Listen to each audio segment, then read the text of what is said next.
জানিয়ে দিব এই মুহূর্তে আমাদের হাতে এসেছে গুরুত্বপূর্ণ আপডেট সংবাদের শিরোনাম। শুরুতেই থাকছে সীমান্তে কাঁটাতারের বেড়া দেওয়ার চেষ্টা বিএসএফের, বিজিবির বাধা। আরও জানাবো, এক আসনে বিএনপির প্রার্থী বদল, মনোনয়ন পেলেন যিনি।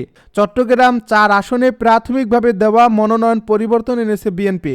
আসনটিতে বিএনপি চেয়ারপারসনের উপদেষ্টা মণ্ডলীর সদস্য মোহাম্মদ আসলাম চৌধুরীকে চূড়ান্ত মনোনয়ন দেওয়া হয়েছে। এবারে জানিয়ে দিব, রেল লাইনে আগুন, বিএনপি নেতাকর্মীদের ট্রেন চলাচল বন্ধ। ময়মনসিংহ 10 আসনে বিএনপি মনোনীত প্রার্থীর মনোনয়ন বাতিলের দাবিতে রেল লাইন অবরোধ করে অগ্নিসংযোগ করেছে দলের বিক্ষুব্ধ নেতাকর্মীরা। এবারে থাকছে আবারও শাহবাগ মোড়ে ইনকিলাব মঞ্চের অবরোধ। এদিকে বিদ্যুতের খুঁটিতে বেঁধে কুপিয়ে তরুণের হাত পা প্রায় বিচ্ছিন্ন, জামায়াতের 2 কর্মী গ্রেপ্তার। সব শেষে জানিয়ে দিব, বিএনপিতে যোগ দিলেন গণ অধিকার পরিষদের রাশেদ খান। এতক্ষণ শুনছিলেন হাতে থাকা আপডেট সংবাদের শিরোনাম, এবারে বিস্তারিত। তবে তার আগে অনুরোধ রইল ভিডিওটিতে একটি লাইক এবং কমেন্ট করে জানিয়ে দিন ভিডিও সম্পর্কে আপনার মূল্যবান মতামত। আরও জানিয়ে দিন ভিডিওটি কোথা থেকে দেখছেন বা কোন জেলা থেকে দেখছেন। সীমান্তে কাঁটাতারের বেড়া দেওয়ার চেষ্টা বিএসএফের, বিজিবির বাধা। জয়পুরহাটের পাঁচবিবি উপজেলার ঘোনাপাড়া সীমান্তে আবারও আন্তর্জাতিক সীমান্ত আইন লঙ্ঘন করে কাঁটাতারের বেড়া দেওয়ার চেষ্টা করেছে ভারতীয় সীমান্তরক্ষী বাহিনী বিএসএফ। পরে বিজিবির বাধার মুখে কাজ বন্ধ করে সরে যেতে বাধ্য হয় বিএসএফের সদস্যরা। শনিবার ভোরে পাঁচবিবি উপজেলার কয়া বিওপির আওতাধীন পূর্ব উসনা ঘোনাপাড়া সীমান্ত এলাকায় বিএসএফের সদস্যরা শূন্য রেখার কাছাকাছি কাঁটাতারের বেড়া নির্মাণ কাজ শুরু করে। 281 নম্বর সীমান্ত পিলারের সাব পিলার 47, 48 ও 49 এলাকায় এই কাজ চলছিল। বিষয়টি স্থানীয়রা টের পেয়ে জয়পুরহাট 20 বিজিবি ব্যাটালিয়নের অধীনে কয়া ক্যাম্পের বিজিবি সদস্যদের অবগত করেন। পরে ঘটনার সত্যতা পেয়ে ঘটনাস্থলে গিয়ে বিজিবি সদস্যরা বাধা দেন। এতে বিএসএফ সদস্যরা কাজ বন্ধ করে সরে যান। পরে এ ঘটনা নিয়ে বিজিবি ও বিএসএফ এর মধ্যে একটি পতাকা বৈঠক অনুষ্ঠিত হয়। এ বৈঠকে বিএসএফ এর পক্ষ থেকে কাঁটাতারের বেড়া নির্মাণ বন্ধ রাখা এবং স্থাপিত কাঁটাতারের বেড়া সরিয়ে নেওয়ার আশ্বাস দেওয়া হয়।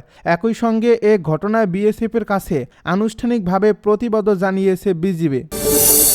এক আসনে বিএনপির প্রার্থী বদল, মনোনয়ন পেলেন যিনি। চট্টগ্রাম 4 আসনে প্রাথমিকভাবে দেওয়া মনোনয়নে পরিবর্তন এনেছে বিএনপি। আসনটিতে বিএনপি চেয়ারপারসনের উপদেষ্টা মণ্ডলীর সদস্য মোহাম্মদ আসলাম চৌধুরীকে চূড়ান্ত মনোনয়ন দেওয়া হয়েছে। শনিবার বেলা 11টার দিকে সীতাকুণ্ডের ভাটিয়ারি ইউনিয়নের জলিল গেট এলাকায় নিজ বাড়িতে স্থানীয় বিএনপি নেতাকর্মীদের নিয়ে আয়োজিত এক মত বিনিময় সভায় দলীয় মনোনয়ন পাওয়ার চিঠি তুলে ধরেন আসলাম চৌধুরী। মত বিনিময় সভায় আসলাম চৌধুরী বলেন, ইচ্ছে করেই একটু সময় নিয়েছি সবাইকে ধৈর্যশীল ও সহনশীল হওয়ার জন্য। আশা করি আজ থেকে আর কোনো সংশয় দ্বিধা রইল না।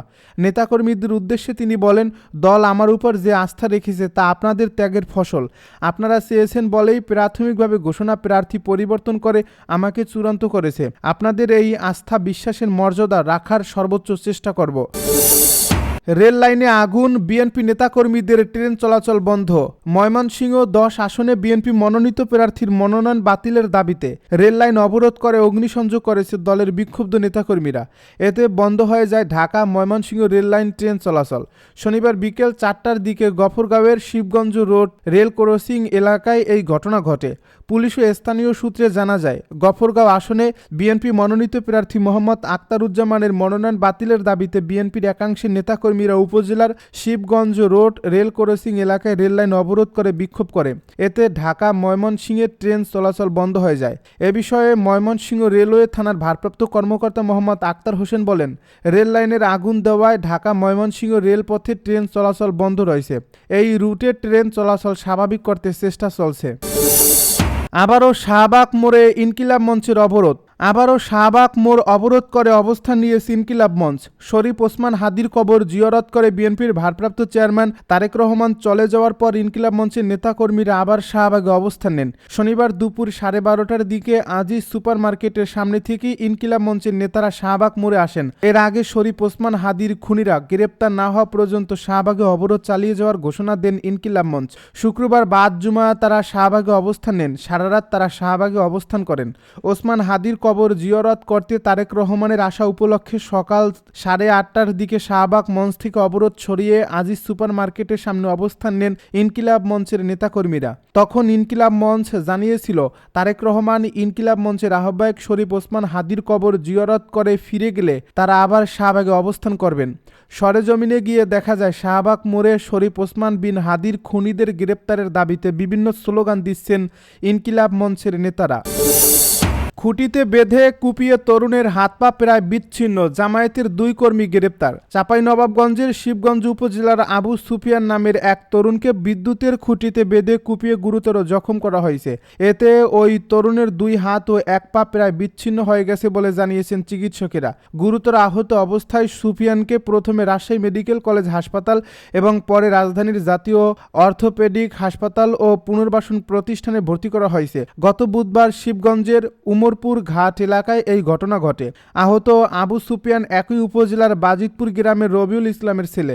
আহত সুফিয়ানের মায়ের অভিযোগ, এক স্বজন কিশোরীকে উত্ত্যক্তের প্রতিবাদের জেরে সুফিয়ানকে মারধর ও কুপিয়ে জখম করেন জামায়াতে ইসলামী ও ছাত্র শিবিরের স্থানীয় কর্মীরা। এ ঘটনায় গত বৃহস্পতিবার রাতে সুফিয়ানের বাবা রবিউল ইসলাম বাদী হয়ে 3 জনের নাম উল্লেখ করে এবং অজ্ঞাতনামা 12 থেকে 15 জনকে আসামি করে শিবগঞ্জ থানায় একটি মামলা করেছেন। পরে অভিযান চালিয়ে 2 জনকে গ্রেপ্তার করে কারাগারে পাঠিয়েছে পুলিশ। বিএনপিতে যোগ দিলেন গণ অধিকার পরিষদের রাশেদ খান। বিএনপিতে যোগ দিয়েছেন গণ অধিকার পরিষদের সাধারণ সম্পাদক মোহাম্মদ রাশেদ খান।